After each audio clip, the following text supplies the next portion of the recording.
Welcome on the Beneteau 41. Let's start at the bow.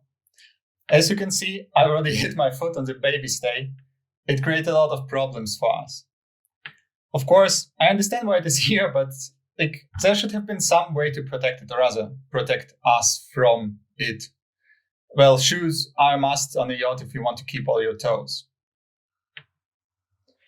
This yacht is well equipped with a 17 kilogram, 38 pound anchor, which generally passes the anchor Z test, and 70 meters or 230 feet of chain, which is enough for these waters. I've seen much worse, both on anchors and on chains.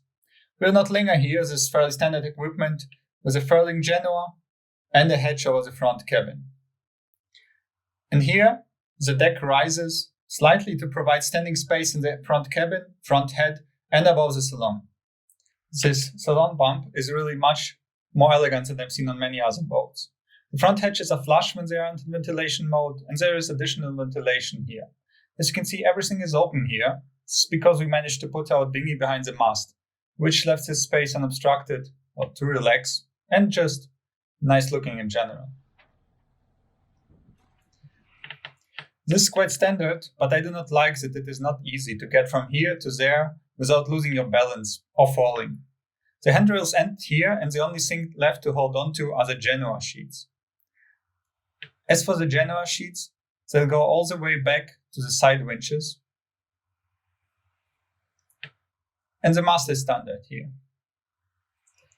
The only thing I really do not like, as the boom is raised over the cockpit so as not to endanger the crew, it was placed very high up over the deck, making handling the lazy bag quite dangerous. If I can't get to it while jumping, and I'm like 6 feet tall when I jump, if I can't get to it to help lower the sail or fasten the halyard, then who can? This is very inconvenient. There are some steps which I grew sick and tired of during this time, and I do not like this solution. We continue aft, and just look at these shrouds. It's very inconvenient because you can't pass neither here nor there, but this is quite a standard trade-off on yachts. Moreover, to pass this shroud without any problems, you need to get up here. Look.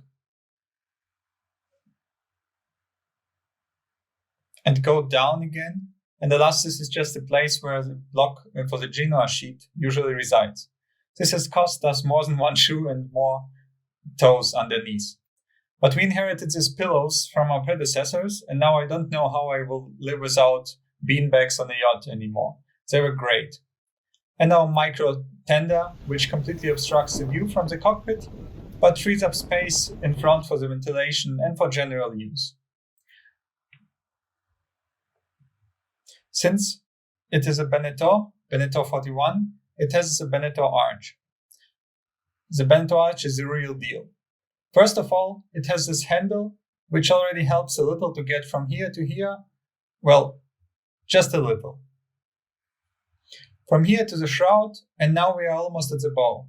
And I like another grip here to be able to hold on better. But this is more than many yachts. The second handle here also helps. The spray hood is attached to the Beneteau Arch. It protects the entire cockpit. And the main is also attached here, making space in the cockpit. The good thing about the Beneteau Arch is that it is stable. It's not a Bimini on thin metal sticks. This is a serious design that can really take some loading, which you can also grab onto. We missed a handle here, but you can still hold on to it, and it's a great place to hit your head. We continue here. This is a central workstation for the sails. We have the main sheet, winch, and the main halyard winch. Let's call them that. Okay, let's see. Main sheet, also the Jenica halyard, the out hole, and the second reef. The reef zigzag with one line, which has its advantages and its disadvantages. If the rope is a little rough, it gets stuck. On the other side, a large electric winch. We do not use it electrically because, well, an inexperienced crew can very easily damage everything. Okay, let's see. The wing, the first reef, the main halyard, and the third reef. And that's it. We immediately see these large windows from the aft cabins. But first of all, this is a very, very livable boat. It's very comfortable to live on. That is, it sails no worse than similar boats, no worse than you would expect from such a boat. But it's very, very livable. It has a lot of details, and I just love little details that make life easier. It has many details that allow you to enjoy your time on the water more. Large windows offer a view of the rear cabins and also make space less claustrophobic. Well, then, let's see. The hatches, which open up under the closed spray hood, allow ventilation of the rear cabins when underway. This is very helpful because people in the aft cabins, you often can't sleep in the front on the crossing, so people have ventilation in the aft cabins. This hatches makes for extra ventilation along with the two small hatches on the sides. It was still stuffy, but less stuffy. There is even additional ventilation, which should help a little more, at least at preventing mold from forming in the boat. In the middle, we have a table. Yes, this is not a regatta yacht with an open cockpit, etc., etc. This is a yacht for passengers, with a table made for passengers. First of all, these are serious handles. Here they are serious. Secondly, there is a lot of space in this table to store things that have no place but which are needed on passage. We divided it into a wet compartment with our water, our sailing gloves, etc., and a dry compartment with our phones and various necessary dry things. Next, let's see. This table unfolds. It would be strange if it didn't. But more than that, this yacht has, let's see. If you think about it, it has place for 8 people. This yacht has cabins for 6 and 2 people in the cabin, in the salon. So it's licensed for 8 people, and you can really put 8 people on it if you try a little. First place, a small folding chair. Second place. We fold out the second table. 3, 4, 5, 6 on a large round wood, our captain's seat. And then 7 and 8. The crew has to eat together. After all, this is what we are here for, not for someone to sit alone in the corner and wait for their turn to eat. Real good tables that are usable. I like that. And here is a fitting for a lamp. By the way, another point regarding the Beneteau Arch. It has built-in lamps. Usually, boats that have only a Bimini on top, there are no electrical lights in the cockpit at all. This is why I travel with a set of lights purely to provide light in the cockpit. The Beneteau Arch has them built in. And we have 2 large lockers that slightly reduce the space in the rear cabins, but not by much. There are just 2 things I don't like about the lockers. These pillows. First, these pillows are cut in a way that they do not allow you to open the locker without touching the pillow. So it will probably tear very, very soon. This is our wet locker. Again, we divide the lockers into wet and dry. Here's our fuel, spare propeller, lines, fins, such things. It smells great. If the seam were 5 centimeters to the side, it might not slide so much and would allow for everything to open. Just some comments from our experience. And the second remark from practice, this back is lower than on many yachts. You can still sit somewhat comfortably without a pillow, but as we are all cruisers here and sit on the cushions when on passage, here it is very uncomfortable for the back. I have seen yachts with much higher backrests. I like them more. But on a yacht, well, everything is a compromise, as are these backrests. Here I have the general sheets. The next aspect is the handhold here. This is a serious grip. You can really hold on to it. It's a little short. I would like it to be a little taller, but in principle you can really steady yourself when underway. Cup holder. This is so that the helm person has something to drink and doesn't dry out. Especially in cold weather, dehydration sneaks up on you very easily. And here we have the motor throttle. A big plus is that it's reachable from the stern without bending over. But the only downside is that the first person who gets up here goes like this, and the motor suddenly stops.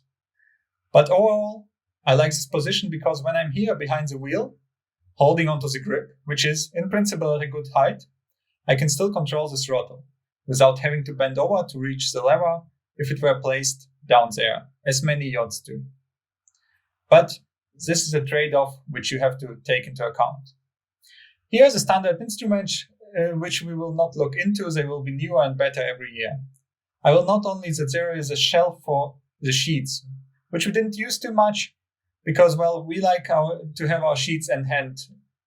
But generally, when you're on anchor, you hide them in here and the cockpit is clean. It's a good solution. My usual beef with the motor indication is that you will not see them without doing one of the standard poses of boat yoga.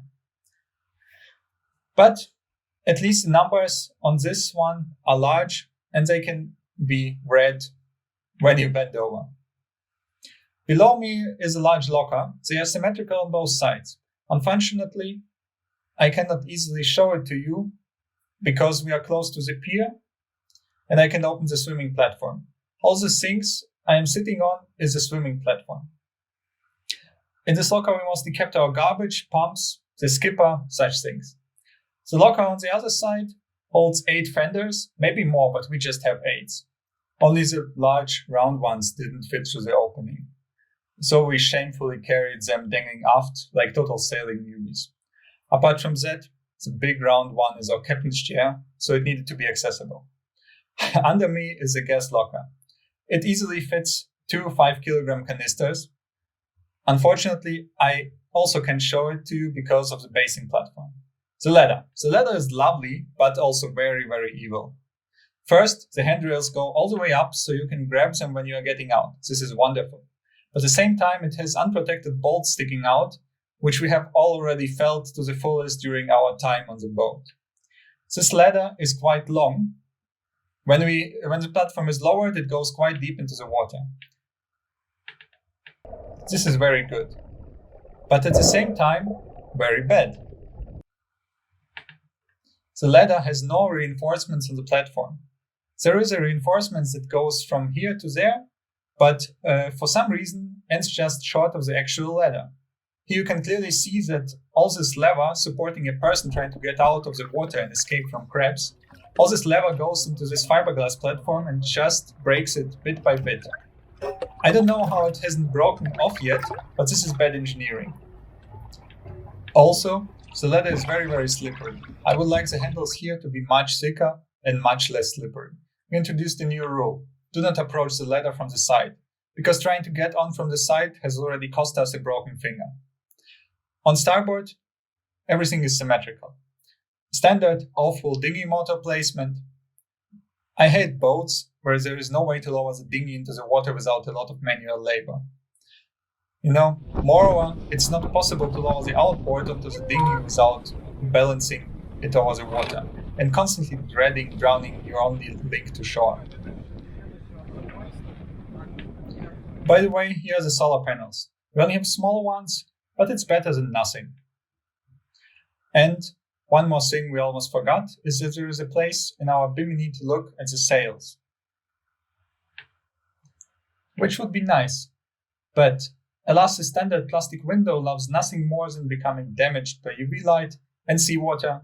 So we did have it, but, well, we have never actually used it because it was unusable for us.